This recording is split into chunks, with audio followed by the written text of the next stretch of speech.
Yo, big man, what's up?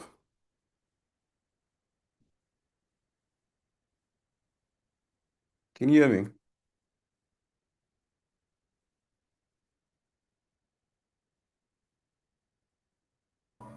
Good morning, we can hear you. Okay. How are you doing, Vanessa? I'm fine, how about you? I'm good.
The tree is so green.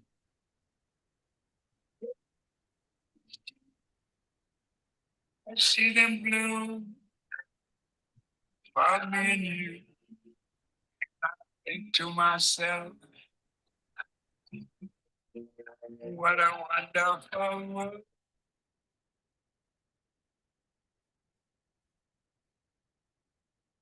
See skies of blue,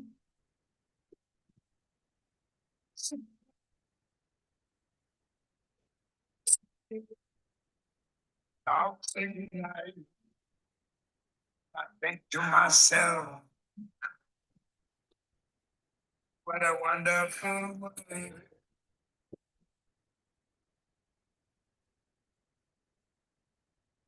The colors of the rainbow, so pretty in the sky, are also on the faces of people going by. I see friends shaking hands, saying,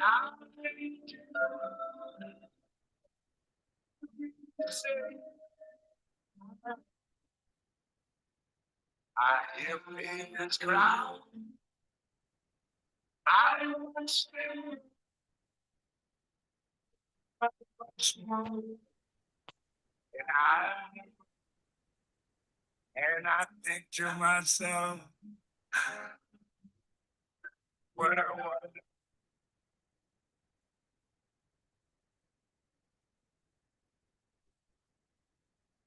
I think to myself, what a wonderful.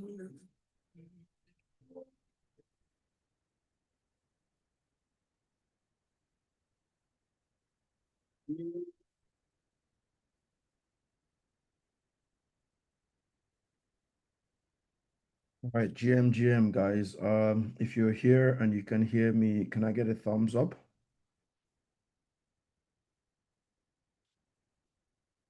Thumbs up. Yeah, I see people. I see people. I see Toby, Code AJ, Asgard, Chisom, Blessed. Welcome, welcome, welcome, welcome, welcome, guys. It's good to see how do I put this? The energy is right. Welcome to the very first edition of the Solana Students Africa Hackathon. Uh, I'm yours truly, Opayemi. Okay, it says Omodara here, but everybody does know me as Bangkok. So it's Opayemi Bangkok, or I mean, OP is fine. Some people say OP. As long as we're communicating, I don't really mind. Welcome, welcome once again. I want you guys to take a second and look look at the people on this chat, right? Every face, there are no faces, but every username in this virtual room, every laptop that is open, every builder that is sitting here today is kind of like part of something historic, right?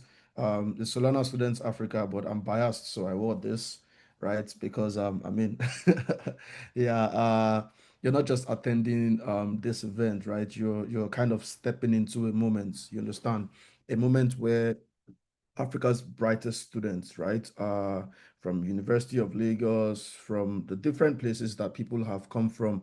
You're trying to take your place at the front lines of Web3 and AI innovation, right? Solana has already proven itself as one of the fastest, the most scalable blockchains on Earth. It powers real-time payments, like it powers gaming ecosystems, it powers AI integrations as well, and more. But what makes Solana powerful isn't only the technology, right? It's the builders, you understand? And you guys, you, and I'm pointing to my screen now. So you guys, are the builders. So let's get some love emojis for all of the builders in the house, please. Love emojis everywhere, you know. Thank you, thank you, thank you, thank you. And here's the truth, but let's be very, very honest.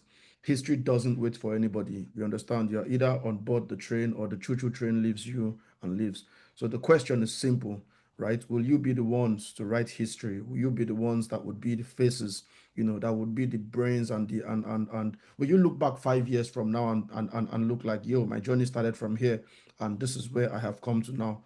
I'll ask you, are you ready to learn? Are you ready to push your limits? Are you ready to ship, most importantly? Because you can learn all you want, but if you're not shipping anything, it's as good as you being a great singer. You can be Adele, and if you don't put your music out there, if you don't put your code out there, you're only going to get the Grammys, in your bathroom or in your shower. You understand? So the question is, are you ready to push your limits? Are you ready to ship? Because this is the beginning of something far bigger than the hackathon. This week we're not moving just randomly. We've designed a clear rhythm, to keep you focused, to keep you sharp, and to keep you building together. You understand? And here's the entire cadence.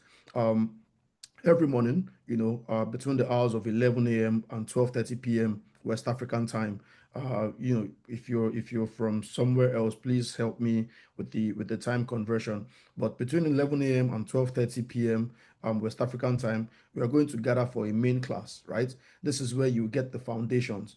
We're trying to tap into student engineers and builders, but it would be a disservice to you guys if we don't try to like take you on the journey from a little beginning up until we get to the point where we want you to get into as proper engineers, as solutions architect as well. So every morning between 11 a.m. and 12:30 p.m., we gather for the main class. You get the foundations, you get the concepts, right? You get the walkthroughs, and you will also get the demos. So why we do this is because a lot of the time people are engrossed in theory and people are engrossed in code snippets and stuff. But we want to be able to take it to this is what the concept is, and in a real life situation, this is how you apply it. We believe that that way, your brain begins to form, other avenues. It begins to look at other ideas, and when you see a live demonstration of how you can apply a particular concept that you are seeing on in maybe the docs, right? In your own spare time, you can also see how you can take some of these concepts and apply it to other things. So we're doing practically what we call show by doing. You understand? Not show by just talking or show by just teaching, right? We want you to see how these things actually make sense in like a real life setting. So it's the part where we break things down so you can pick them up and you can run with them. I believe this is the part where you give Solana Students Africa an applause, in terms of a reaction. Like, let's get the reactions up, please. Thank you very much, Sam. Thank you very much, Adefila, and every other person who's given the thumbs up. So that's for the morning session. Now every evening also for the next 4, 5, 6 days, right? Every evening between the hours of 6 p.m. and 7 p.m. West African time, we will now double down with our partner-led workshops. You understand? These sessions are going to be more interactive, they are going to be more specialized, and they are designed to push your skills further, right? If you want to have conversations as well, Discord is the place to be. One of the things I have noticed is you guys are not talking as much on Discord. You cannot build alone. You understand? You can't build alone. Let's be very, very frank with each other. You understand? You can go so far, but if you want to move very far, you have to go together. So I don't know why I'm not seeing conversations on Discord. You understand? Start the conversations, talk to people, because after here, you are still going to, there's a shit ton of things to build. So if you're not making your connections here, Sam, you were hoping on some introduction. Start the introduction, my chief, right? Start the introduction. You make moves to introduce yourselves and let other people come in. There's no how do I put it? There's no defined patterns to these things. If you want to be the change that you want to see, is what I'm saying. Start the introductions, talk to yourselves, link up even outside here to work on your hackathon projects as well. Yeah. Anyways, I've talked about the morning and the evening sessions, and yes, we'll break routine once. On day 4, we'll meet late in the evening for a deep dive with Rectov, right? That one is for the diehards, for the ones who stay hungry when everyone else is tired, for the ones who we can boldly say sleep is for the weak. I think at some point, I think 2 years ago now, Hack Sultan, everybody should be familiar with Hack Sultan. We had these things where we call Twitter after dark, TL asleep, sleep is for the weak and all of that. Please, while we are saying sleep is for the weak, don't overexert yourself. What we're saying is double down. What we're saying is do a little lot more. Emmanuel, can you help us with getting on mute while you drink your Nutribullet? Thank you. Or you don't even know if a Discord server existed, or you haven't been following the information. Ore is going to help us share the link to the Discord server. Of course, there's a Discord server. Please, or if anyone else has it, just put it in the chat as well so that Asgard can join. Yeah, where was I? So yeah, we'll break routine once on day 4, and we'll meet late in the evening for that deep dive with Rectov. Starting tonight, right after the kickoff, right? You will already get it's okay, Emmanuel. You will already get your first taste, right? Blue Shift is the one going to be running this evening session. So please remember this heartbeat, right? Learn in the morning, sharpen it in the evening, but in all, build all day and all night, right? And for the full schedule, you can check out solanastudentsafrica.com / the schedule. You should see that, but I'm still going to mention it. So now listen carefully, because this one is important, right? This hackathon isn't just a free for all. You understand? We've designed a week 1 program that will carry you step by step through the skills that you need to become a Solana artificial intelligence builder. You understand? We call it the AI powered campus payment assistant. And you have like awesome instructors, awesome facilitators, and we tried to make it people who you are familiar with because people come from different communities as well, right? So if you do not know these facilitators, then you get to know them, And if you already know them by virtue of your communities, then you feel a sense of belonging when you see people who are keen to your communities trying to make you understand better and trying to like obviously make Africa have better builders and all of that. So it's not just a toy project, right? It's a project that brings together payments, it will bring together artificial intelligence, it will bring together metadata, it will bring together DeFi analytics, all into one. In other words, right, or in layman's terms, it is going to force you to touch every layer of the Solana and artificial intelligence stack. So by Friday, if you follow this program, you will have gotten a very, very broad understanding and also have shipped a working Solana and AI application as an MVP. So that would be your baseline. That would be your standard. Bear in mind, that is not your project. You understand? That is just for you to get a taste, of what learning by application means. You understand? So here's a short day by day breakdown. Today is day one, right, which is the 4th of September. And this morning, right after my, what will I call it now? After my shalaye, my long shali, like we like to call it in Nigeria, right? Right after this, you're going to be learning Solana basics, right? This will involve setting up your developer environment, understanding wallets, understanding accounts, understanding the Anchor framework, and understanding SPL tokens. That's what you're going to have for this morning. This is not secondary school. You understand? You are going to learn by application. So if you start keeping up is what I'm trying to say. You understand? And in the evening, by 6 to 7, we have the Blue Shift workshop, like I also said. And the outcome of all of this is for you to be able to deploy, at least for today, to deploy a simple on-chain program, even if it's a wallet log contract. First deployment is going to be your first win. You understand? And you can be able to put this in the bag, put this fry in the bag and say, yeah, I did this at the end of today, right?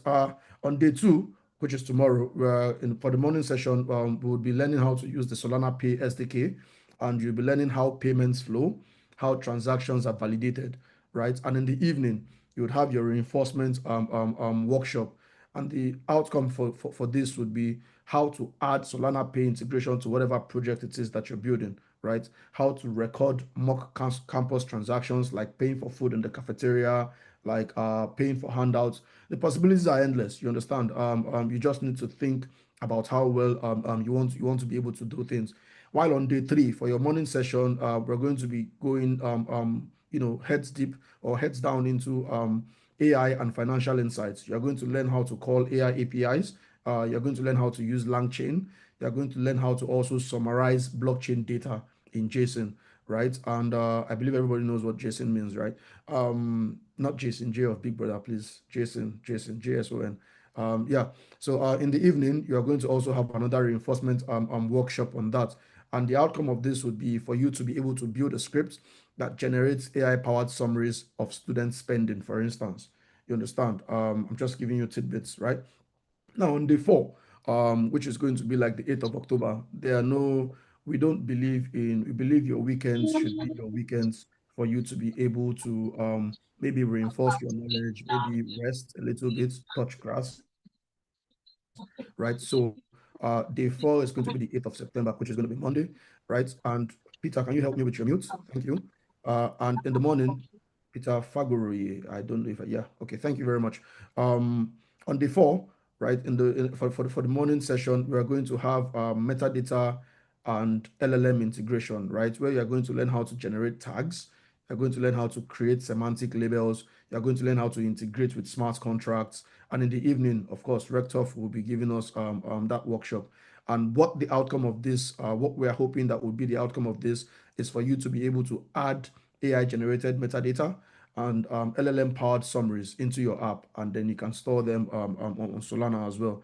And for day five, which is September 9th, you'll be learning about AI agents in the morning, right? LangChain agents, stateful charts, blockchain tool use, and in the evening, we'll have that closing reinforcement. And the outcome of this would be for you to be able to build that chatbot AI agent that doesn't just talk, but interacts, with your Solana program directly. So by the end of day five, you already see that you would have like a demo ready project, a small MVP, a real Solana AI application that works end to end, and you'd have been able to like get in touch with or get in use or apply all of these different concepts. So we have the tracks. Where is this is where you choose your arena, right? Uh, would we get the program itemized?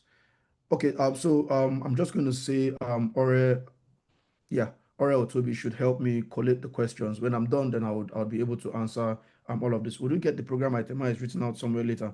Yes, these programs are going to be on the Discord. The day by day setup is going to be written. You're going to get it on Discord, right? So when you get there, you would see that. So you can join the Discord channel. The link has just been put up on the chat. Yeah, you're welcome by all means. So yeah, let's talk about the tracks next, right? So I like to call this choosing your arena. If you watch Gladiators, right, or if you had played Mortal Kombat, there's different arenas that you can pick. You understand? What we have talked about with the workshops is just the foundation, getting you ready. Now we're talking about you actually doing your own thing, solo with your teams, picking yourselves out, you know. So once you're confident, you can now choose, which official hackathon track, that you want to build on. So we have campus tools. The first one is campus tools with Solana Pay, right? So I want you to imagine building tools that reshape student life. You guys are students, right? I'm also a student. I'm a lifelong learner, right? But in the context of universities and colleges and stuff, right? Imagine building tools that reshape student life. You understand? AI powered wallets, smarter transactions, better campus apps. We want things that are going to actually solve problems, not just in your uni or in your college. You can replicate it, on a global scale with the right direction. But for now, we want things that can solve tangible problems where you are at right now. You get so the first one is campus tools with Solana Pay. The second track is AI powered metadata engines, right? Let's see if you can take NFTs and blockchain assets to the next level, right? With automatic tagging and smarter metadata. That's the second track, right?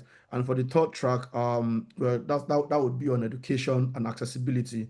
I'm very big on education, which is why we actually floated this initiative in the first place, right? So Web3 and AI are too important to be locked away.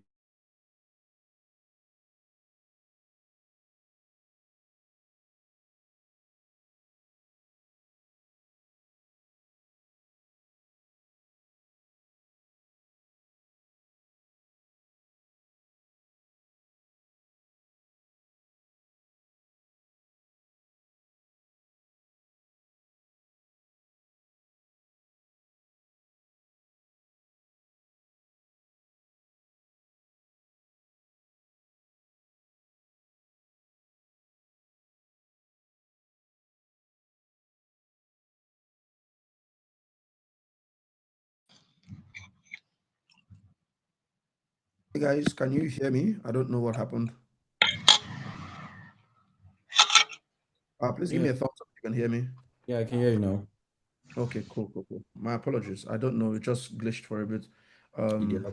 All right. Thank you guys. Thank you guys. So we talked about the third track, which is education and accessibility, and then the fourth one would be AI agents, right? Let's create autonomous agents that do not just chat, but that can execute on Solana as well, whether it's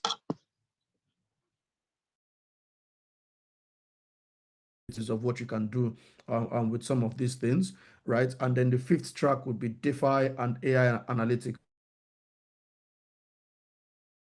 advanced dashboards. You can build trading tools. You can build analytics platforms that combine the best of. Oh, my network is tripping off. Okay. Uh, damn. Let me switch. Can you guys hear me now? Okay, cool. Cool, cool, cool. My apologies for that. This is why you should. Anyways, let's move on, right? Moving on. So the fifth track is DeFi and analytics, right? I was talking about thinking about building advanced dashboards, right? Building trading tools and building analytics platforms that combine the best of Solana DeFi, right, with AI intelligence. So just to recap again, there's campus tools with Solana Pay, right? There's AI powered metadata engines as a track. The third track is education and accessibility. The fourth track is AI agents. And the fifth track is DeFi plus AI analytics. Is there a space for DeSci? Hmm. That question, that's a very, very, let's do like Nigerian politicians. Thank you very much for that question, Honorable, right? For this, I think that we should, if you can infuse any of this with this side, right, then I think that that would be very, very, very, very nice. At the end of the day, as that content creator will say, we are looking forward to seeing the edits, right? I'll leave it there. All right. So for the resources, right? There's going to be a resources channel on the Discord where as each class is going on or as each workshop is going on, we're going to be putting the resources, whether it's in terms of the recording, whether it's in terms of the slides, we're going to be getting those on this resources channel. Is very, very pertinent so that you can go back, and look at it. You can there's also going to be like resources pertaining to concepts as well. So check out it's called Hack Resources. The channel is on Discord. It is going to have all of these templates, docs, and guides, for you to be able to, as we move on with each of the classes. You understand? So it's going to start with this one, right? You're going to see this on the resources channel. If you need to go back to it, you'll also find mentor schedules and the daily class recordings there, like I said as well. So if you're stuck, please don't stay stuck. You understand? That's one of the problems that we have. We're grateful to be in a space. This is not your typical medical or engineering or agricultural or biochemistry profession or career. If we're stuck here, we do not stay, and I'm not shading them, right? We do not stay stuck here. You ask, open your mouth. You understand? Use your fingers. Gave me PTSD. Use your fingers. Type on that phone. Send the voice notes to people. You understand? This is not also some of these programs that they tell you about where you're free to ask, and then when you get into the thing, everybody's like, "Oh, you have to do this. You have to do that." You're here to build and also to learn and to make connections. So consider everybody as somebody who is going to help you, right? But the only thing that we need to do is to make sure, and this is very, very important, to make sure that when you're asking a question or when you're reaching out to somebody, please don't just say hi. Say hi and state the reason why you're there. You understand? Hi, I am having this, and this. Can you help with this? As against just hello. Hello, how? Hello, what? You understand? So please, please, please reach out to people, but reach out to people in the best way possible by stating, obviously introducing yourself, stating why you are trying to talk to the person or why you are trying to reach out. What exactly the problem is, give context, you understand, and then people are there, even your fellow engineers are there to be able to respond to you, to be able to put you through, to be able to guide you. And please, there's no let me make this clear, right? There's no room there's no room, absolutely no room for useless banter, right? I call it useless banter because people think jokes are jokes, but you're not here to joke. You understand? If you're going to joke, joke reasonably. There's no room for abusive words. There's no room for no room for harassment. There's no room for violent statements. There's none. The moment anybody reports you and we can see it, you'll be banned. I want to make myself very, very, very, very clear. You understand? We're trying to keep this as neat. We're trying to keep this as respectful. We're trying to keep this as polite as we can. Be polite to everybody. The moment there's no please, there's no I beg, you will be banned from not just this program, but we'll make sure it gets to other Solana programs as well. Be respectful, be kind, be polite. It's not that difficult. You understand? Let's all live in peace and harmony. Thank you very much. As you understand that. Now let's talk about your mindset as well. I'll be rounding up after this because I think I have spoken for too long, and our instructor is waiting to take it from here. So mindsets, right? How you approach this hackathon is going to determine everything. The quality of the project from this hackathon is also going to determine how we proceed with you guys. Because what we're doing here, we're not just trying to look at projects that people build. We're trying to take this after here from projects to products. It's two different things. So we are going to take you from, oh yeah, hackathon engineer to actual founders if you give us the right tools. And the right tools is going to be by giving us quality projects. You understand? We're not saying build the whole world, but we need to be able to understand your concepts. We need to be able to understand the problems that you guys are solving. You get, can I submit an already existing? I don't think I can see that. I think I'm going to answer that later, right? So over the next 5 days, I want you, to show up 11 a.m. and 6 p.m. sharp, right? You showed commitment or you indicated commitment that by joining this, we don't have to pursue you or pursue you to now attend workshops or to form yourselves into groups or to when you guys are doing your group discussions, if you are a group building a project, nobody has to force you to do all of that. You understand? You might be students, but you are full-blown adults, right? Trying to make a way for yourselves. And that means that you are going to have to show up, you're going to have to be present, you're going to have to be consistent. You understand? Second thing is to ship. SHIP, ship. Done would forever beat perfect. Nobody wants to see a perfect. We just want to see that things were done. A working demo is better than an idea that has never left your head. In the words of let me not use the words of a great philosopher I know. You understand? But at the end of the day, you understand? In the words of a great philosopher I know, Crown Uzama, sometime in the 1860s, he's also popularly known as Charlie Poppy. See, people are laughing. So, in the words of Crown Uzama, right? He says, "Para must be your body." All these Web3 Solana boys, para has to be in the body. Now, para in this case would mean getting things done, getting things done. You understand? Don't try to be perfect about stuff. It's better to break things as you go than not to ship anything at all. I judged the hackathon one time where people brought docs. What am I supposed to do with docs? You understand? So please, please, and please make sure that you ship stuff, make sure that you do stuff. I like the way everybody is having a good laugh. This is how to build rapport. And I want you to translate or carry this rapport down to the Discord and know that as long as you keep things respectful, things will flow. So, like I said, a working demo is better than an idea that never left your head. The third thing is to collaborate.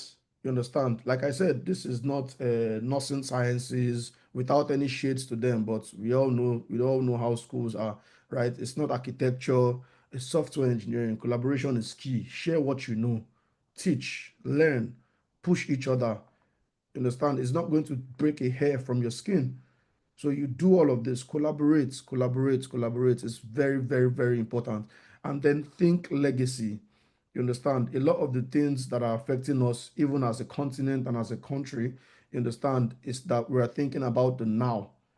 The real win is not the prize pool. The real win is building something that continues to live even after this hackathon. There's going to be a builder program that I can tell you for a fact. You understand? Even if you do not win, if you are part of the top project, you could still be selected. Even if you do not get into the builder program, you could still take this particular project and build them into something else. You could take the knowledge from here and iterate more on your project. So please, the real win is not the prize pool. Try to think legacy. Try to think beyond yourself. Try to think beyond the present. A lot of the benefits that most of the software engineers you guys call idolos. I don't like that word, by the way, but I mean, people use it, right? A lot of the people, the things you see, a lot of the benefits you see them enjoying, it's not from 2025 or 2024 or even 2023. It's from the work that they have put in sometime in 2018, 2019, when some people have not even started to discover, oh, I want to go into software engineering. So think legacy, right? Think about building things that transcends the hackathon. It doesn't mean that you have to build out the whole features, but the idea is what I'm talking about. This is not a spectator sport. It's a builder's sport. So here's my challenge to you. Over the next 5 days, I want you to leave nothing on the table. Build like your life depends on it. Write code that scares you. In Pigeon, make your code they fear you. You understand? Try ideas that feel impossible. Break things, fix them, and ship them anyway. Because this hackathon is not just about prices, like I said before. It's about legacy. It's about building projects that outlive this week, outlive this event, and maybe, just maybe, change the way that people use technology. So I'll ask you one last time with a show of the thumbs up. Are you ready? Good, good, good, good, good, good, good, good. Then let's get it then. Let's fucking go, like we say. Welcome to the Solana Students Hackathon.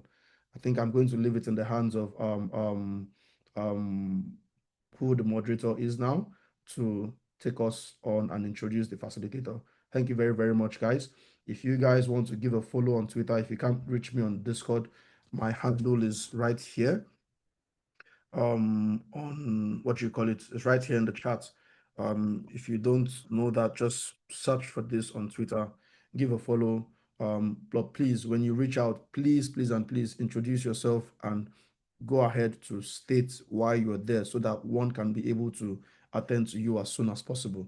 I think that Toby, do you have any more words, or Ore, can you then usher us into the facilitators so that we introduce the facilitators and then we can get on with the hackathon, with the workshop?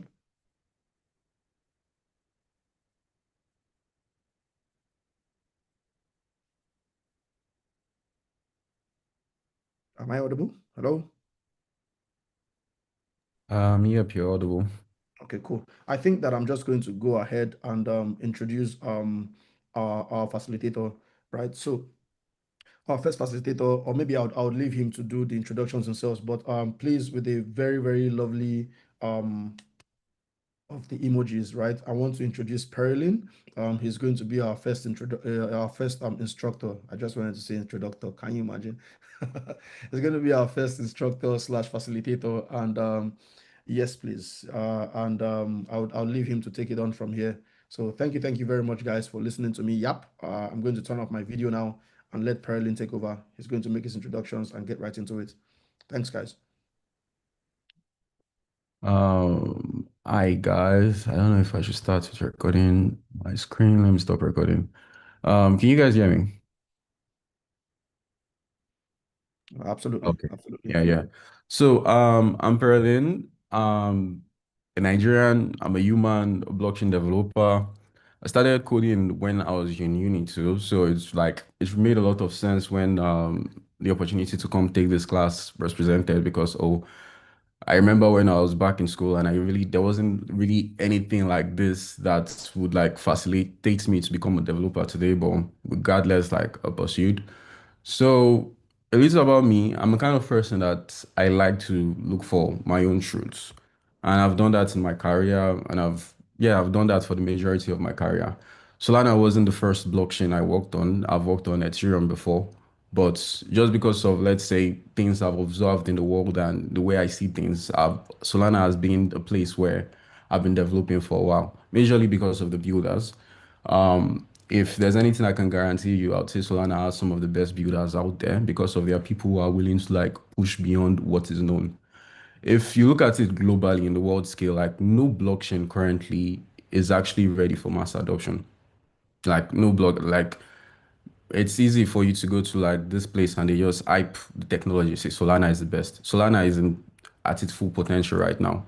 But what I will tell you about Solana is that Solana has the people that can push it to where it needs to be. And yeah, that's it. So let me get to my slides.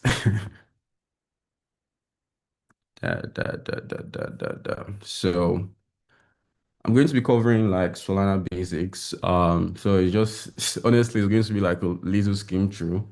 Personally, I never liked classes, so I don't think this is like a point where you can really digest like everything here. But I have like links in some of my slides that hopefully you could like read by yourself to like further understand everything. So first part we're talking about Solana basics. Yeah, so this is me, Berlin.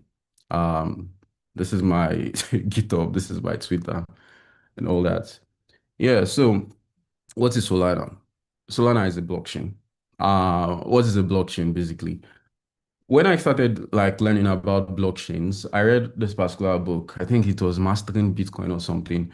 They gave this definition of blockchains that sticks with me till today. They said that blockchains are like divided into like you can see them as three components into one. As a computer, as a network, and as a database. As a computer now. A blockchain is a computer because of its does computation, and that's like the smart contract. So just think about it like basically your regular computer. Can you guys hear me? You guys there? Just thumbs up in case my network just flipped. Yeah, okay. So the first one, you can see a blockchain as a computer because of it runs processes, it runs smart contracts, for example, and you can also see it as a network. So as a network, it basically means that, oh, it's one computer that connects to another computer that connects to another computer. So it's just like friends. Like we can call your association with your friends would be called like a social network. Like those are people around you. So in terms of blockchain, we can just say, oh, it's like well, I don't know the right word to use, but basically it's a network to a network of computers. So first you can say a blockchain as a computer, you can see it as a network, and also you can see it as a database because it also stores information on chain, decentralized. Like the information isn't just on one computer that, oh, if it's erased on this computer, it's gone for computers that I talked about earlier. Each like computer in the blockchain in the network is called a node. So each node typically like stores the what they call them, the the data of the network and all that. So does anyone have questions about that quick intro? I guess not. So on to the next. So, most of you should be aware that there are multiple types of blockchains, and since there are multiple types of blockchains, there are multiple ways of like implementing a blockchain. For example, Bitcoin, which was the first blockchain, used proof of work, and there are so many like consensus mechanisms. Like, okay, there's nothing comes to mind, but there are multiple approaches. And I'm going to like talk about the approach that Solana takes. So currently, Solana uses a mix of proof of history and proof of stake. So with how will I put it? With networks like, let's say, blockchain networks that usually have we call them distributed systems. It's really difficult for you to keep track of time. So Solana fixes this with like proof of history. It makes it like so that each node can process like what happens. Like it gives it like a, should I say, a distributed clock that's actually accurate enough to like, okay, tell this event to that event. And proof of stake is just okay, what they use for like network security and validation participation. So honestly, this is going to sound a lot because of it's like, okay, what is even going on? And I think in this on this oh wait, looking for my speaker notes. I added some weird. I can't see it on sharing mode restart. Hmm, can't see my notes. But yeah, Finance, I'm going to send like there's this resource known as How Solana Works. How Solana Works, Elios.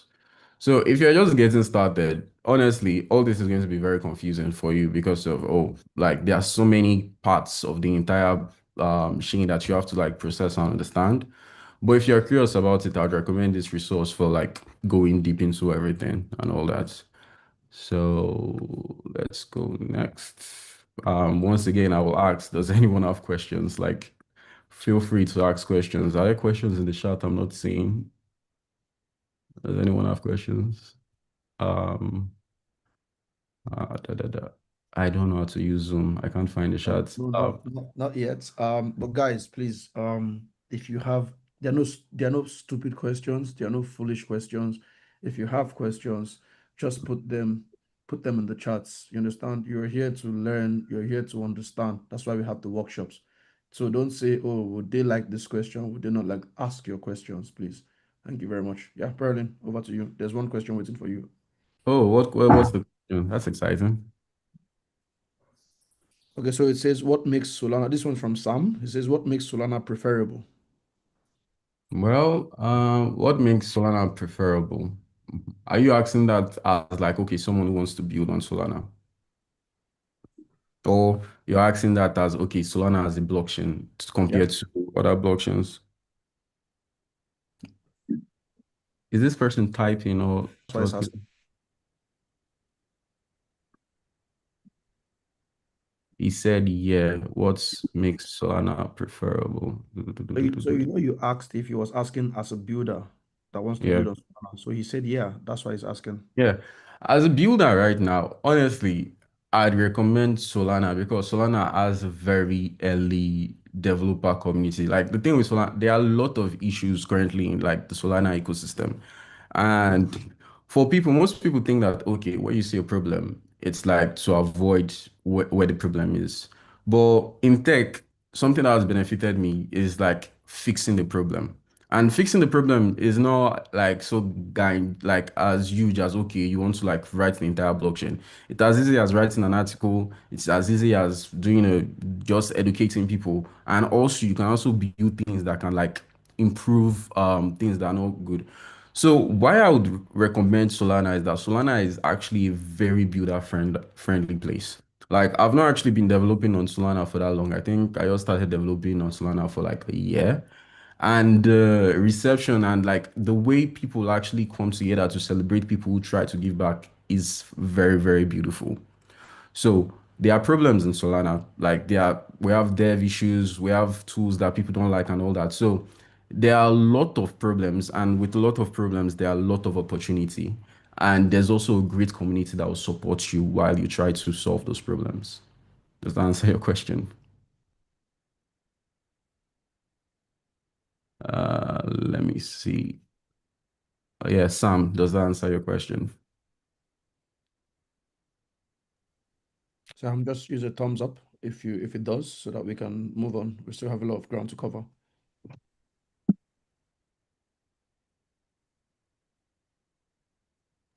All right, cool. Let's move on. Cool. Go. Okay, so let's move on. So remember we said, okay, blockchains are also computers. That means, okay, you can write programs on them and you can like run them and test them. So that's basically what if typically if you're like you've worked in like or you've been around Ethereum spaces, they call them smart contracts. Most people know them as smart contracts. But in Solana, we typically call them programs.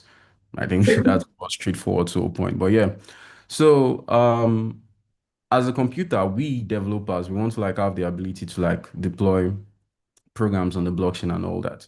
So what do you need to actually build these programs? You just need a computer, basically. It could be a Mac, or it could be a Windows, it could be a Linux computer. But if you're like a beginner, Linux is if honestly if you have that dog in you, go for it. But Mac and Windows, honestly, Mac has a better experience. And if you're developing with Windows, is it mandatory to use Rust? Yes, it is. So the thing is that Rust might seem scary. Most Rust might seem scary, but I think Rust will help you more than other languages. So this is no shade, but Solidity is a very shitty language because of for me, when I was like using it, I found it very unreliable. Like one of the reasons I love programming is the fact that you can tell the computer do this and this, and it does it. Like there are patterns that you can follow.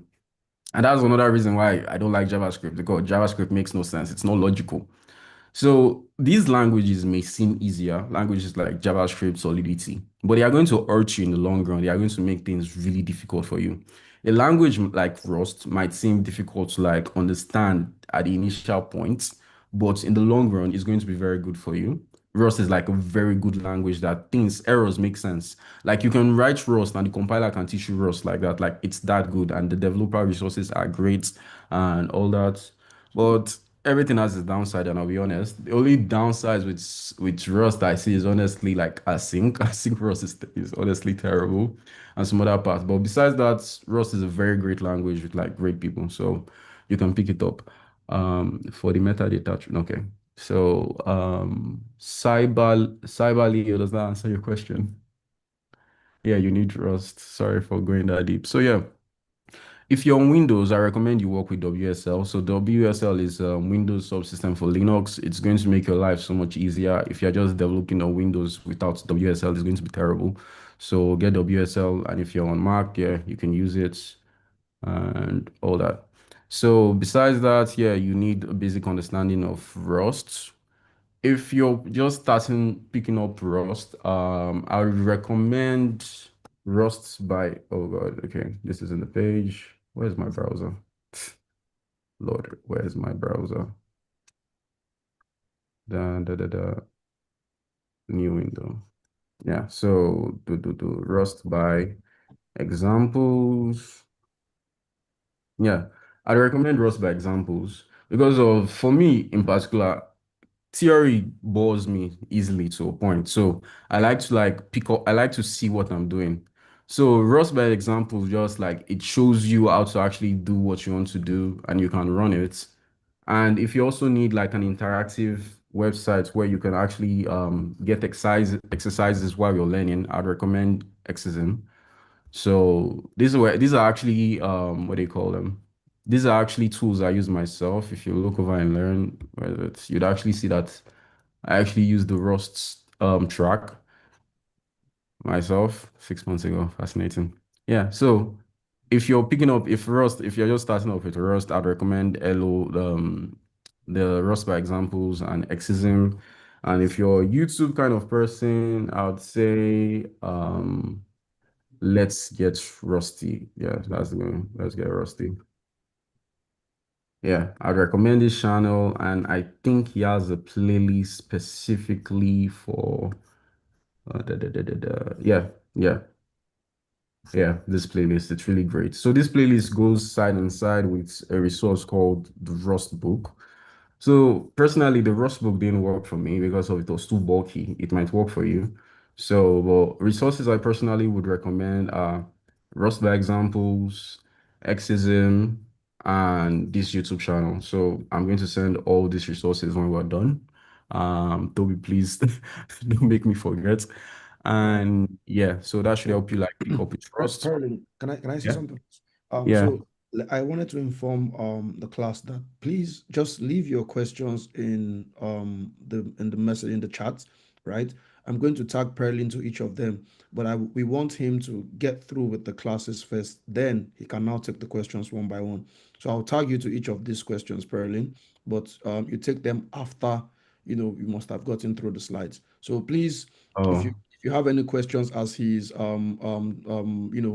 explaining to us and teaching, right? Just leave the questions there. He will attend to them at the end. All right. Thank you, guys. okay. Yeah. Okay. That's a better flow. I think that will make things go faster. But yeah, so you need to also understand how to use a command line interface, which is pretty easy. Don't worry about that. Blockchain concepts, that's pretty easy. So you could like with time you get to understand it. So now you have your machine, you have like your Windows, which is running WSL or Linux or Mac. How to get started? Well, first you have to like install Rust because Rust is the language you're actually going to be using. So this is like a command you can use to install Rust. In my slides, I actually have notes that actually direct you to the actual Rust sites that are going to like um help you like install Rust because okay, sure, this installs it in stay with us. Sorry about that. Alexa just triggered for no reason. Weird as. Yeah, so what was I talking about? Yeah, so I actually have links that will take you to like through the entire process of installing Rust, and I actually have links that will take you through the process of installing the Solana CLI and also Node.js. So that's going to be like in the notes, behind the speaker notes. I just can't find them right now. But yeah, so to actually start development, you need to install Rust, install the Solana CLI and Node.js. So yeah. So next we're going to be talking about wallets. So wallets are basically your interface to interacting with blockchains. So wallets are like from a user's um standpoints. It's basically how you send your transactions, how you're going to do everything. Your wallet is like your user, like what you use to like interact with most blockchains. So wallets come in different ways. So you have the command line wallets, which you can get with like let's say the Solana CLI. But the thing with that wallet is that I recommend you use it mostly for development. Yeah, like I get this is a development class, but since we're talking about wallets, I'm sure some people are going to, oh, let me store my this thing inside my command line wallet. You can do that, but I would not recommend. And you also have like the browser extension wallets, so like Phantom, Solfair. Most of you should be familiar with this. It's pretty easy. So it's like when you have a browser and like the extensions, like one I'm pointing out like this. Um these are like browser extension wallets, and you also have hardware wallets. So hardware wallets are like we have these two groups with wallets generally. We have cold wallets and we have hot wallets. So hot wallets are wallets that are like connected to the internet, and cold wallets are the ones that they are not connected to the internet. So the hardware wallet actually like goes for cold wallet and it's offline. It's the best way for you to like keep assets. This is not a, like crypto trading this thing, but I'm just letting you know that oh, in a situation where you want to do that, hard wallets are the best, your best bets. So Solana is Solana has like a couple of concepts that are just so unique to it that if you understand those concepts, it will make development easy for you. So one thing that Solana developers like to say is that everything is an account. Because it's to a point, it literally is like even the code you are running in your program that's running on the blockchain, it's just stored in an account. So everything in Solana is mostly accounts. Like if you can't like keep track of everything, just always remember this. Everything in Solana is an account, and with time, it's going to like make more sense to you. So you typically have two accounts. You have user accounts that like hold soul and interact with smart contracts, and you have program accounts. And program accounts are the ones that are your smart contracts that actually like store your code and all that. So that's it. Everything in Solana is an account. You have majorly two types of accounts, user accounts and program accounts.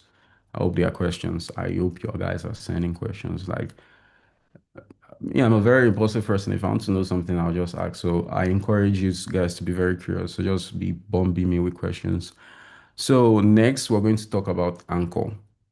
So remember we spoke about Rust earlier, how Rust is like it's steep to learn. That's why members of the Solana community made a framework called Anchor. So Anchor makes it easier for you to develop programs on Solana. Without Anchor, you could be using Rust directly. Honestly, talking about it is just dumb. Let me just show you. So, make class class. Yeah. So the cargo new example is that yeah. So typically, if you're not using Anchor, you would have to like use write Rust itself. So this is an example of nah, this is not a correct example. This is not a correct example. Let me show you program examples. That'll be better. Da, da, da, da, da, da, da, da, da. So program examples is basically like a repo of examples of how to write different smart contracts. I would recommend it 1,000%. I use it like a lot. So I'm trying to show you guys the difference between like a Anchor project and a regular like native project. So a project that uses only Rust, we call them native programs. So let me give you, so this is an example of a native program. Although it looks like I don't depending honestly, I don't know how it looks to you, but I remember the first time I saw Rust code for Solana, I was like, what is this monstrosity? But right now it like makes a lot of sense to me. But writing programs with native Rust is like you have more steps to think about and all that, and it can be discouraging, and that's why they made the Anchor framework. So this is an example of an Anchor program. So Anchor actually makes it easier for you to write programs and all that. It gives you enough boilerplates where you don't need to do a lot of thinking. So yeah, that's basically what Anchor is. If you're familiar with like programming in generally, like setting, let's say, should I say, frameworks are basically like ways to make things easier for people, although they do come at a cost. But while you're just starting out, you don't really need to worry about that cost. Yeah. So that's basically what Anchor is. As a beginner, you should actually start out with Anchor, But when you're seeing that, oh, you're getting the hang of it, please do not get comfortable with it. Move on to like going native. And some people even like assembly and all that. Yeah. So building your what was that? Please, can we Uh, all stay on mute so we don't distract the instructor, please? Thank you very much.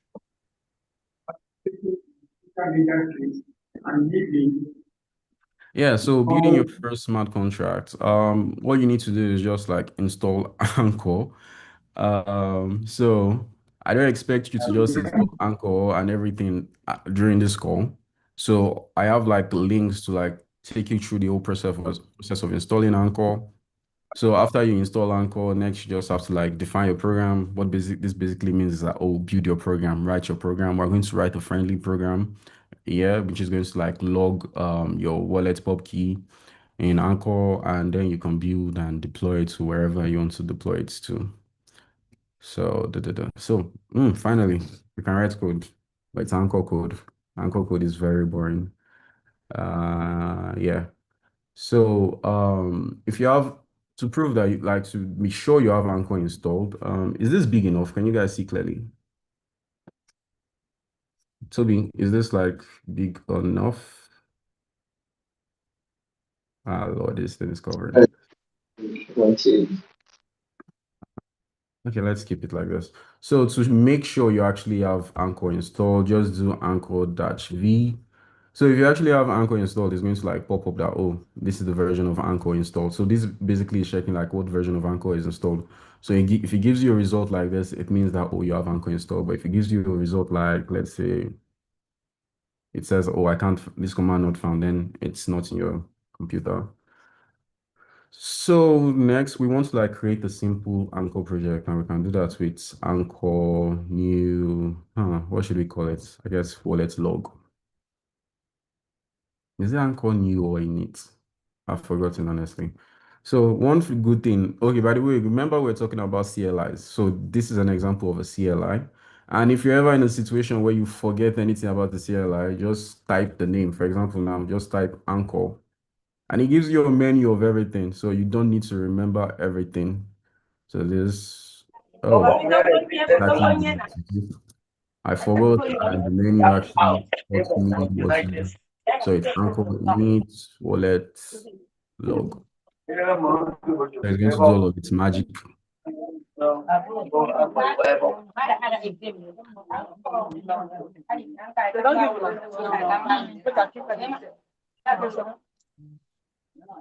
And just like that, it's done. So now we're going to do LS. LS basically, okay, tells you what is in your environment, what is in the directory. Hey, Joy, can you please like mute for a minute? Thank you. Yeah, thank you. Yeah, so LS tells you what is in a directory. So the directory just created was wallet log. So to enter it is just like cd wallets log. And okay, LS actually shows what is in our Anchor program, Anchor project. So this is what is in our Anchor project. Um, while you're writing code, for people who aren't like familiar, you typically need like a IDE to like be able to write code. It's like so basically a code editor. So there are different types. There's VS Code, there's NeoVim. There are different type of editors. You can use whatever editor you want, but typically I use Z. I wouldn't recommend Z for beginner though. VS Code is more like friendly. It has a lot of docs and all that. But honestly, there's nothing special in using Z, but I think VS Code would give you a better experience. So this is basically what our Anchor project looks like. What we were going to be concerned with is just this folder, programs, wallets. So this is the part where you're actually like writing the logic for your for your program and all. So if you look at it, it's pretty basic. I've been very nice to like, okay, to interact with people for this. So, if you're familiar with programming, regularly, like our programs, we define things known as functions. So functions, as the name includes, like the name, as the name says, function is to do something. So with Solana programs, we have them instruction. which is like it's similar to like function. And instructions are basically okay, us like some set of rules that we're telling our smart contracts to like actually perform. So you as a developer, you actually get the power to actually like write instructions that do certain things, and when people trigger them, they actually do what you specify them to do. So let's do like a top to bottom explanation of okay, what is going on. Yeah, we're just importing the Anchor library. So in Rust, if you want to import something it's like use Anchor and all this, so we're just like importing the prelude for the Anchor crate. So that's another thing. There's so many little things. So in Rust, libraries are called crates.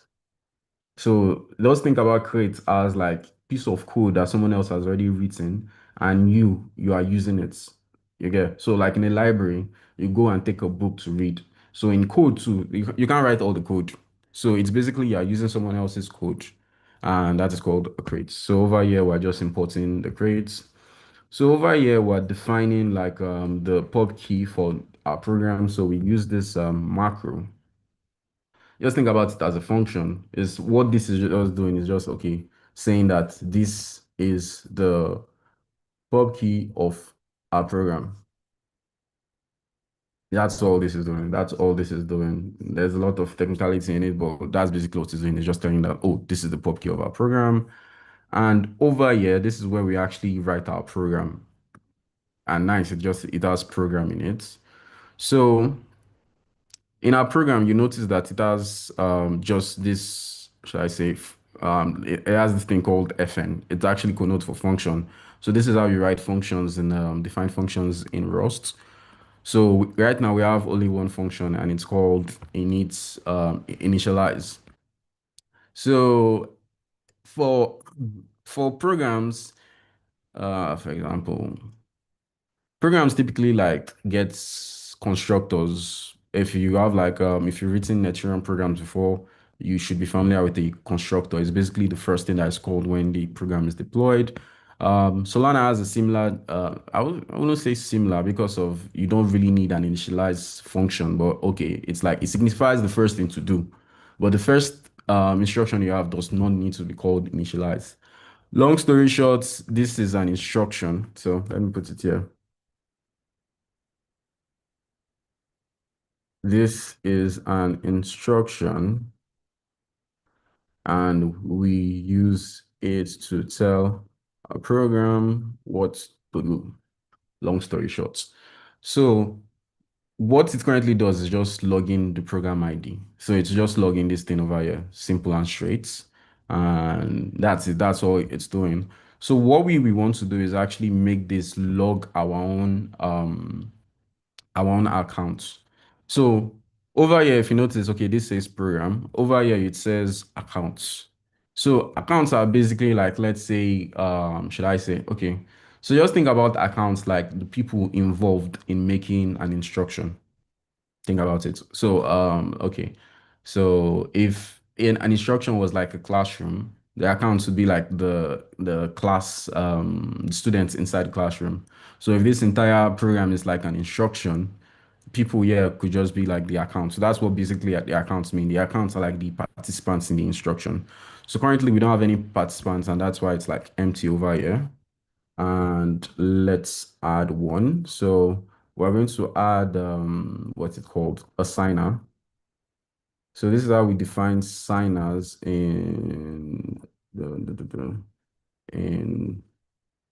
what is it called? In Anchor. So like just from this alone, this is actually helping us a lot. Account mute. Yeah. So just from this alone, you will not be able to like identify it yet, but the framework is like saving you a lot. If you were to do this with like native Rust, there's a lot of things you need to consider. For example, now this keyword you are seeing here is verifying that this participant is actually a signer. And what the signer means is basically, okay, this person is proving that, oh, they are the owner of the pub key they are using. So that means they have the secret key and all that. So Anchor is actually helping us to verify that this person here is a signer and all that. So with this, we've added a participant in our instruction. And what's next for us to do is just to log the pub key of that participant. So it's as easy as doing a message. So this is a macro that just basically creates a log for you. So yeah, you could just say log log our wallet, and yeah, you just actually put what you want to log. So that's going to be account signer dot key, and just like that, we're done. Which is very, and just like that, we're done. Well, we've written the code to like log wallet's pub key. So what's next to do is actually to verify that this actually works. Because in programming generally, you don't just write code. If you just wrote code and just pushed it out to the world, it would have been so easy. Like software development would be so easy. But instead, like what we typically do is that we write tests after we write our code. And with Solana, with smart contracts and Solana programs, like basically programs that are working on the blockchain, it is very important you test them.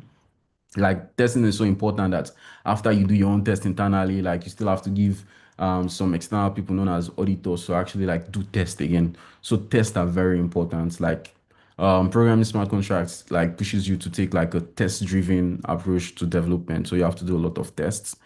So with all my shalaing, I'm just basically saying that we have to test what we've written here if it actually works. So for in Anchor, remember the program. So the program goes in the program folder that's over here, and the tests actually go in here in the test folder. So before we able to like run the test, we have to build it first. Let me go back to my terminal. So you build programs in Anchor basically with just Anchor build, and that's just it. So this is going to build our program. Building is basically like a way where we take, okay, this code we've written, this human readable code we've written to like binaries that the computer understand. So from this to like ones and zeros that the computer understands. So is that ones and zeros we actually deploy to the blockchain itself? Like you don't deploy, this is not actually, this is just for what we humans understand. So we build programs, we basically compile them to like reduce them to like binary so that, oh, that's what computers actually understand and utilize. So Anchor it's taking its sweet time to like build our binaries. Personally, I love binaries. They're so fun. But yeah, so we built our program, and to verify that your Anchor has actually built your program, you can check targets. So over here, targets, deploy. So this file over here is basically this, but in should I say in binary. It's a shared object wallet system. So it's just we convert it from this human readable part to like what the computer really understands. So to prove that, oh, let's clean it to actually show that, oh, that wasn't there before. So you can do Anchor clean. So basically I'm deleting it doesn't delete it. Anchor, very weird language. Have a very weird framework. Yeah, so with that, we should have cleaned it. If you notice, target isn't there anymore. And now if we do Anchor build again, this is going to take time, but I also want to prove a point. Like with programming generally, you would want to always prove things.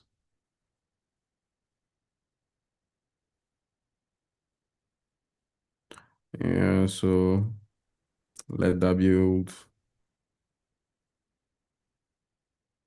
Da da da da da da.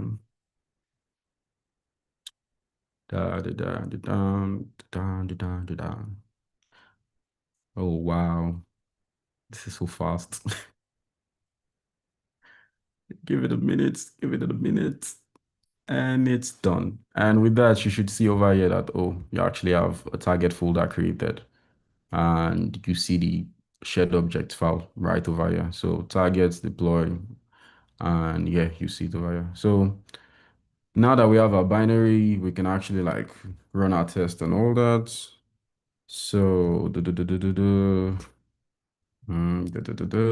so if you notice, our program is written in Rust. So notice the extension. It says lib.rs. I'm not sure if you guys can see that. So let me try over here, cd program. What else? Source. ls. Yeah, so if you notice, it says ls. That's not ls. It says rs. That's like it's coding for Rust. So if you notice our test, um, if you notice our test, it's actually written in TS. So TS stands for TypeScript, and it's what's like Anchor uses to like test, like Anchor provides for developers to be able to test their programs on default. So you can choose to use Rust to actually test your programs too, but this is like the default, and I guess it's relatively more easier for people. So right now we just want to like get this message in our tests basically. So that's just our mission. So this is going to give us a signature. This over here is going to give us a signature. Um, so basically, when you actions, okay, when you generally want to do something on the blockchains, like you have an instruction, the instruction goes into another transaction. So it's a transaction that actually like goes live on the blockchain, and each transaction typically have a signature. So that's why, okay, this is where we're actually telling it to do something. So we're telling it do this instruction. That's what this is like basically doing. And it's giving like us a proof that, oh, this is a signature from what you just did. So now we're going to use that signature to get our log. So it's going to be like const, should we say log? Wait, nah, wait a minute. That should be provider. Oh, I forgot to add the provider right here. So that should be const provider equals equal anchor provider TLV. Yeah, and yeah, we should do provider anchor dot set provider. Yes, the provider. So basically what we're just doing is setting up our environment for testing, mumbo jumbo that's the time you'd actually understand. So I needed that to be able to like get the method that I need to get a transaction. So get transaction, we're going to give it the transaction signature. And we have to add a commitment, finalized. Yeah. So like this, we should get the transaction itself. So actually, like, I'm not sure who's familiar with JavaScript, but most of all this code is saying, okay, do this, do that. Not all of them actually tell you that, oh, show me this. So in JavaScript in particular, or TypeScript and JavaScript are pretty similar. You just need to do console.log and tx.zip, I think meta dot log messages. And yes. So if the code I wrote was actually correct, after we run this, this should show us this message over here. It should show us this message. So if it doesn't show us the message, it means I've cooked beans. Yeah. So in Anchor, we test by doing Anchor test. Remember to build our programs to like take it from human readable code to like binary the computer understands. We did Anchor build. So that's to like compile our program. So to test, it's just Anchor tests and let it go. Mm, I think I have done something wrong. Yes, I have done something wrong. So that's why you need to test your program. I have made a mistake. Let me see. It's complaining about tx.meta.log.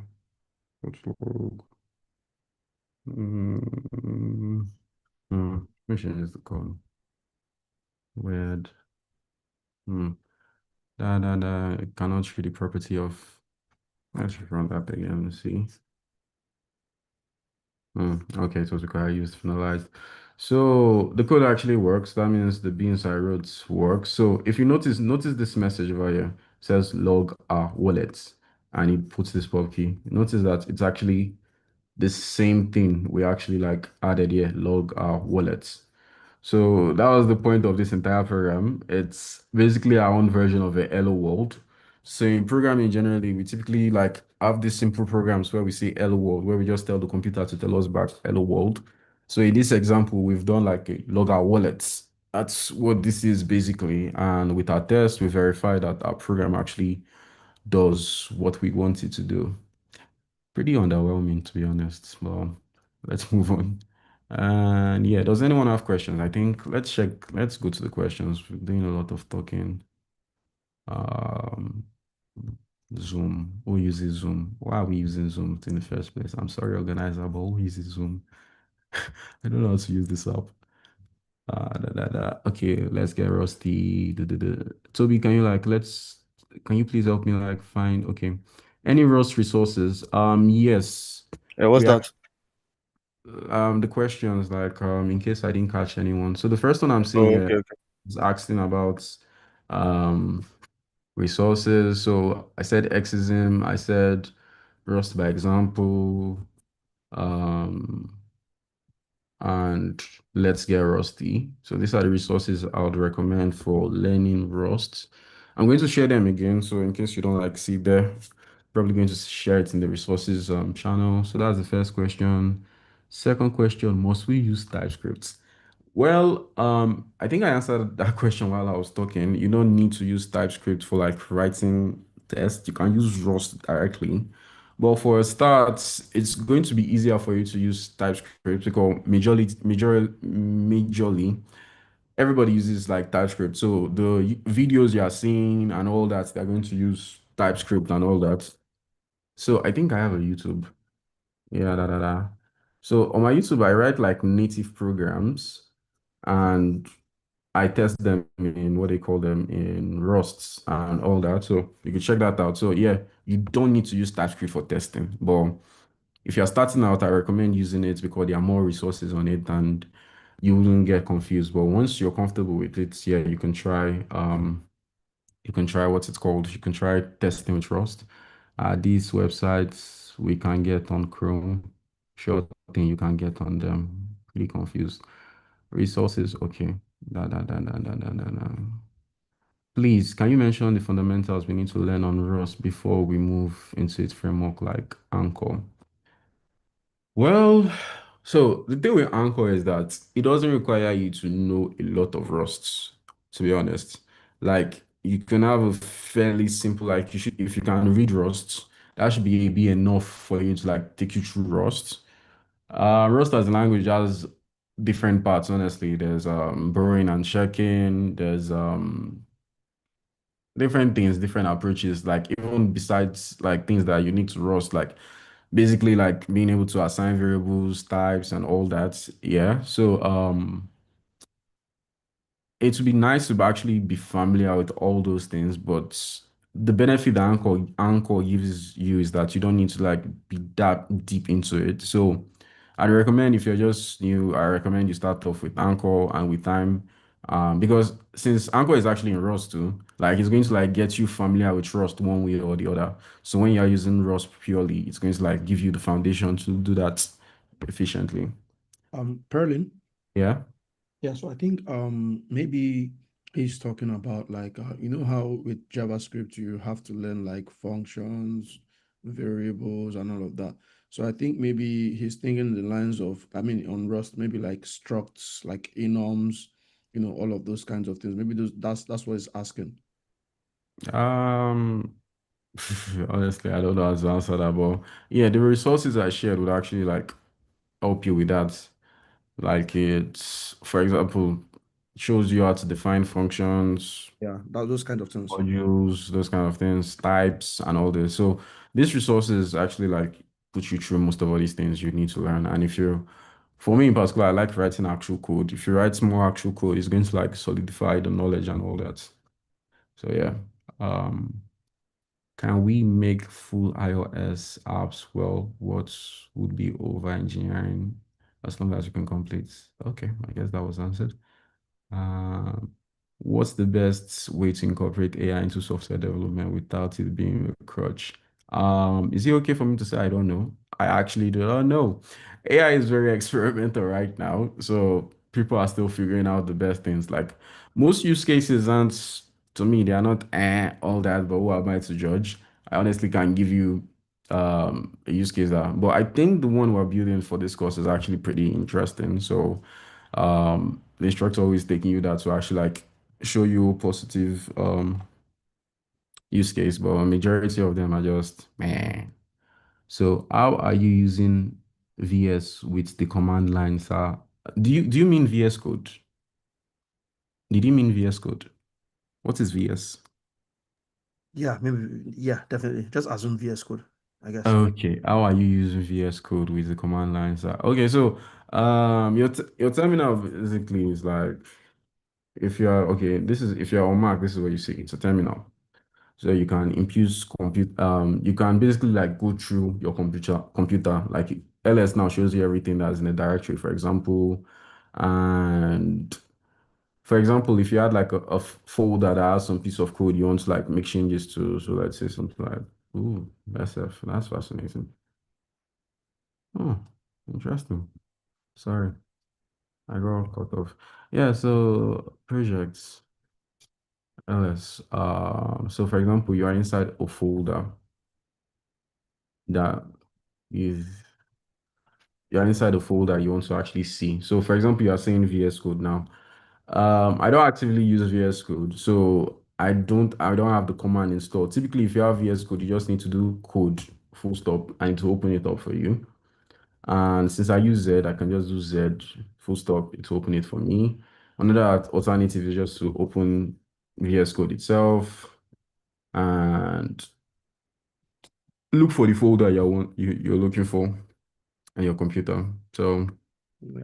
I it's think that. one more just to add to what you said, Perlin. Yeah. When you go to your VS Code, can you open VS Code? Yeah, give me a minute. Okay, cool. So when you go to your VS Code, all that you need to do is press the search bar and just write command line or terminal, and it's supposed to bring that out for you like real quick. Oh, So really? yeah, I'm not seeing it. search command line then, because I know it works on mine. Oh, I think what you mean is do you mean to install code? No, no, no. Like to get to the terminal, there's a particular Oh, I when usually use like or control. CMDJ should work as well. Aha, just what you just did there now. Yeah, it's Understand? So I if don't know it's how to asking put how it. you use it with, you're already on the command line when you come to your terminal here on VS Code. So you just need to use your normal commands. So if you hit CMDJ, it should be able to take you down there. Yeah, So besides that, you can also like over here, if you click here, if you yeah, click to the bottom left and like that, terminal. just go So you can take. actually use your terminal inside your editor too. But me, I prefer like going from like I prefer like running things on my terminal and having code on the other side. Well, yeah, you can have code. You can have your terminal in your code editor. I hope that answers the question. Whoever asked that though. It was Mahmoud, but let me look for the questions again. Sure. The what again? Uh, uh, where's the shots?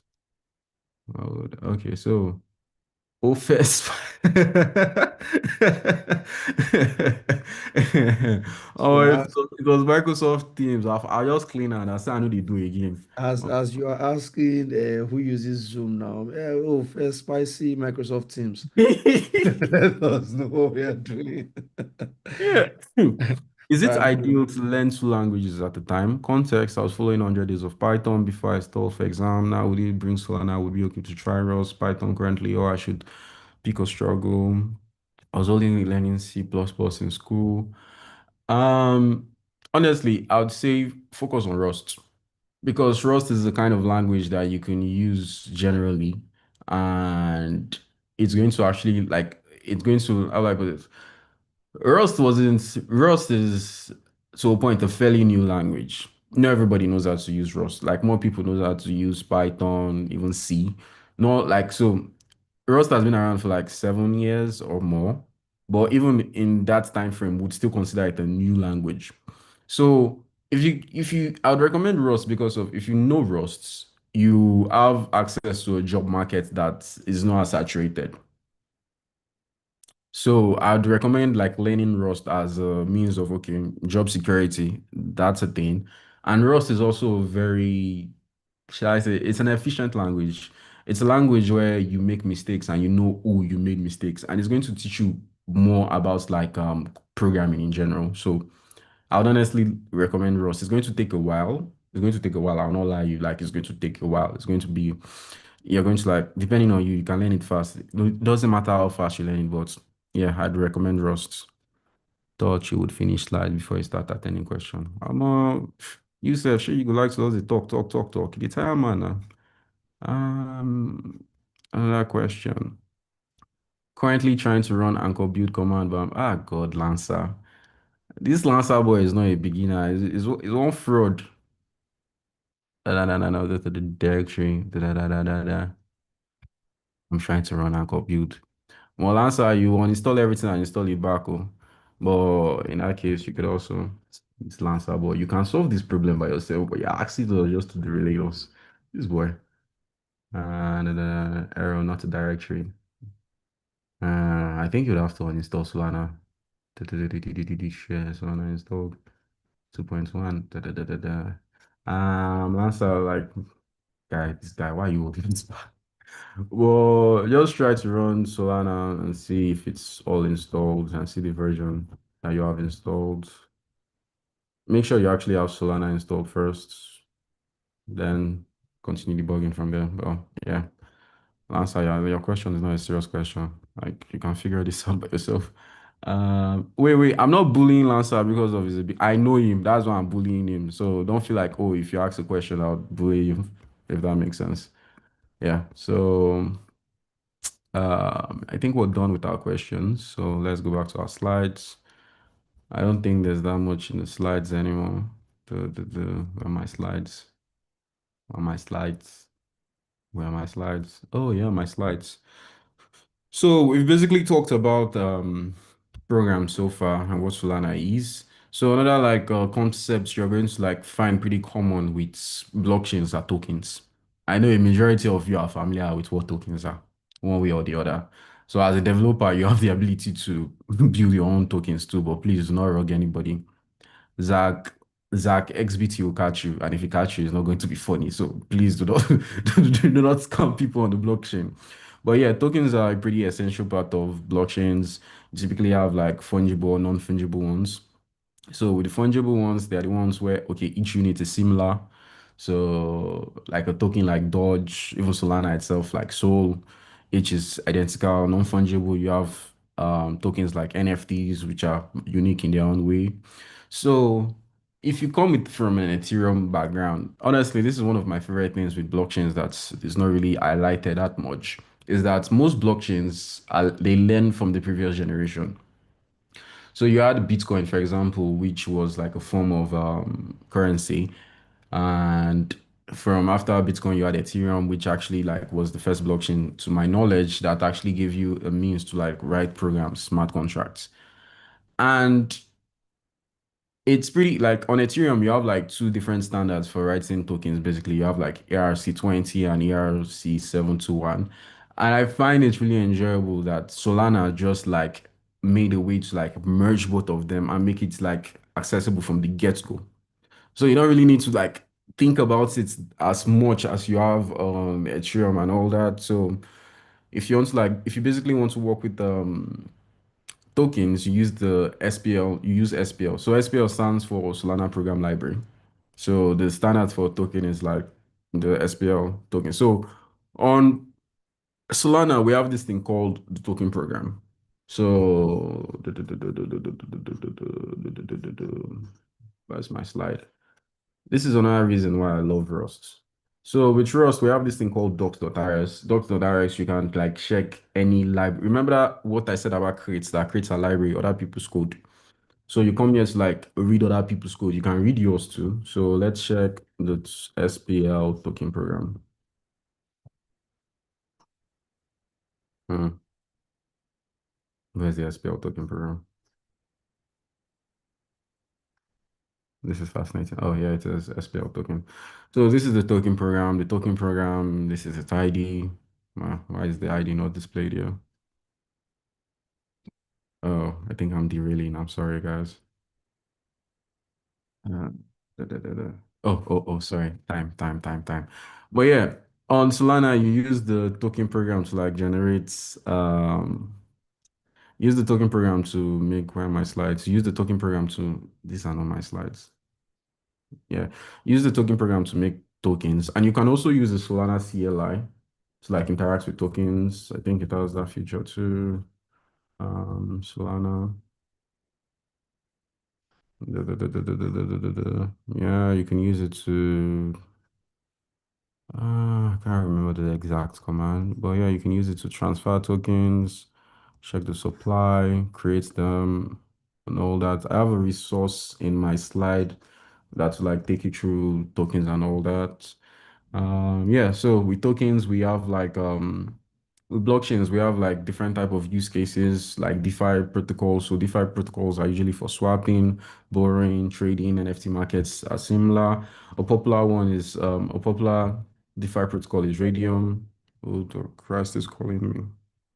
Sorry about that. Yeah, a popular protocol is Radium. Another popular one is Magic Eden.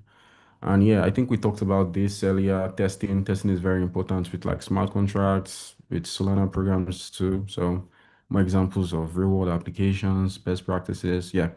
So this still talks about testing. Even with testing, you still have to like have code audits from like external teams and all that.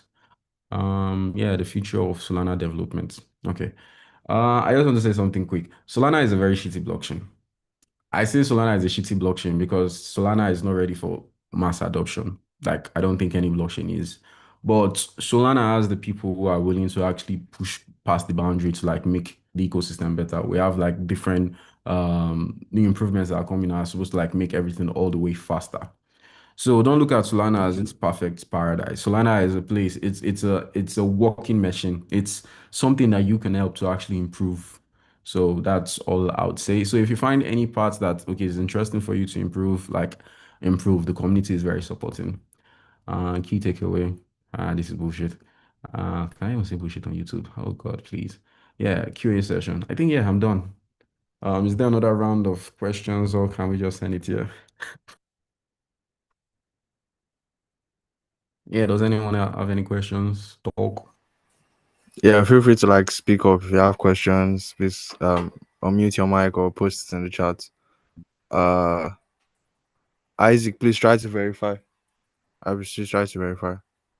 Thank you so much, Perilyn, my chief, for actually coming here to run this class. Like you're the greatest. Yeah, we appreciate you. Uh, I yeah, hope to why? grow up to be like you. So You still you that, should bro, do better. Out of all the people for the world, I mean, you won't be like, can't think about your life. Yeah, so okay. here's my Twitter if you want to give me a follow, if you want to ask questions, but just like as it was said earlier, if you want to ask questions, be direct, don't just say I hello. Ask questions, I'll do my best to answer on Discord too. Like if you can send on anywhere that's good for you. Twitter, Discord, ask questions. I also have a YouTube where I try to like teach different concepts. And I also like do some interviews with people. So honestly, if you like, check it out. It's not compulsory, but yeah. I think Nice, that's all I nice. have. Thank you so much, Perilyn. Somebody has a question about Pinocchio, Melody Egbe. Ooh, Like what would you say about Pinocchio? And uh, where I can't see who asked about Pinocchio. I can't see it on my own chat.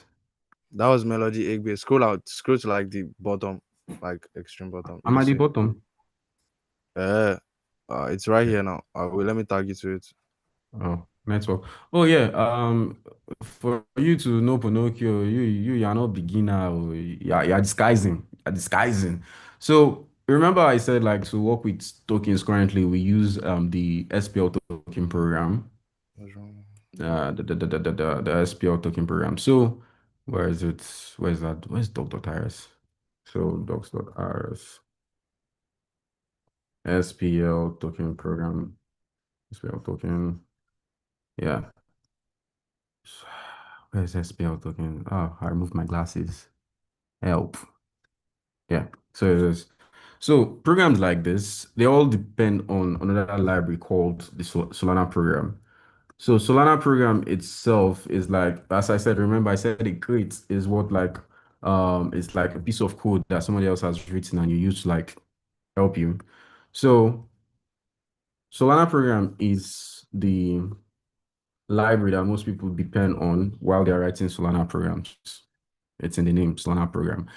So what Pinocchio is basically a more optimized version of Solana program, basically. So, so that's another thing with programming. It's possible for you to. That's another reason why I said Solana is a very shitty blockchain, and but it has people who are constantly pushing. Pinocchio, for example, is a more optimized version of Solana program. Solana program is what okay people have been using for in the years past, but someone just came up and wrote Pinocchio. Febo, you should give him a follow. He's a very wonderful engineer. He came up with Pinocchio, which is basically like a faster version of of Solana program. So that's what it basically is. And also, it's not the library has been used on. They used it to make a more optimized version of SPL token, which is called P token, which cuts cost by like 90%. So basically, everything on the blockchain it has a cost. We usually calculate them in CUs, so similar to gas on Ethereum. So what Pinocchio basically did is just like make writing programs more efficient. Does that make sense? Melody, does that answer your question? I think you said it was Melody, right? Yeah, melody. Yeah, good. So yeah, Oh yeah, let yeah, us know if the answers. yeah, Okay, yeah. person So responded. Mocha is great. You should check it out. But if you're just starting out, you can leave it for now. But it's really great. It's beautiful. If you can learn it on time, you can use it on like your own programs and all that. I think there's a lot of room for like competition that Pinocchio can unlock. But yeah, if you're just new, like take your time with the basics before you go there. But it's a good thing to like know about and learn how it works. Okay, awesome. Thank you. Goodness. Yes, you can start coding and building your project if you're. Perlin already called some of you out. That you already know what you already know this stuff. Yeah, that's coming today. To come out press us. But yeah, please feel free to start. If you want to like start building now. But you still have to join the classes, so you need to know that. You're doing great, Perlin. Shout out, Artificial Iman. By beginner. I said So you Melody said you the already sabi wetin I want to do. So they just come here for setup. I don't see 10K. Ah, so yeah, wow. you must join the classes though. Like that's not an excuse for those of you that are already like experts. Yeah, I think those are the questions. So can you build solo? Yeah, you can build solo or hack with a team of up to three. Yeah. So thank you very much. I think these are all the questions that we covered. Shout out to Perlin for anchoring with Anchor. Thank you for being. So okay, yeah. So I think this is like we can draw the curtains here. So we're going to be sending out so for those of you that are looking for resources, go to the Discord and check for like check the hack resources channel to find resources, and you'll see Perlin slides there also. I'll share with the team now to put there. If you have any questions, feel free to ask on the Discord, and you get like your responses. I look forward to seeing you all in this 6 p.m. class. Having a class with Blue Shift. Leo from Blue Shift will be like we'll be taking that. So thank you all for being here, and uh GG's. So yeah, happy day one. Happy day one. All right, bye everyone. Bye, guys. Oh God, I don't know how to close Zoom. Oh, fucking app is this?